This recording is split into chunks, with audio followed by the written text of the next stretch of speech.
lo mfana lo uyitshela ukuthi uyinkosi yabelungu ngoba ugqoka isiphandla. Hayibo. Yazi and ukhulume kahle futhi lo mfana lo kodwa waqala ukuphapha. Awukwazi ukuyitshela ukuthi uyinkosi yabelungu kodwa mawusubuzwa ngesikele awusakwazi ukuphendula.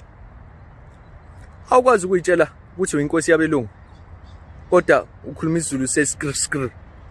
Bangabe khona nje umuntu oyinkosi yabelungu udingeka umuntu okhuluma isiZulu sevrpa hayi skr sakho. Ngifuna ukukusiza ine YouTube channel amba uchofoza khona ngifundisa isiZulu uzosifunda mhlawumbe uzokhula uzoba iskrpa yabo.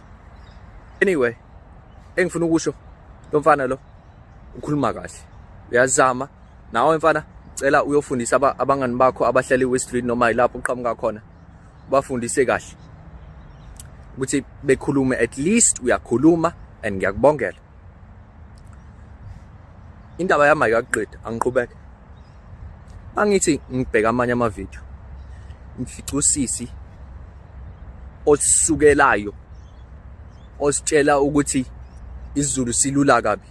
Sisi wami mina ngikhule ngidla uphuthu namasi nemfino. Ngikhule ngifunda isiZulu. Ngikhule nabangani bami abangabazulu. Kodwa namanje nje sibuye singicaka isiZulu. Cela ungasukeli kanje.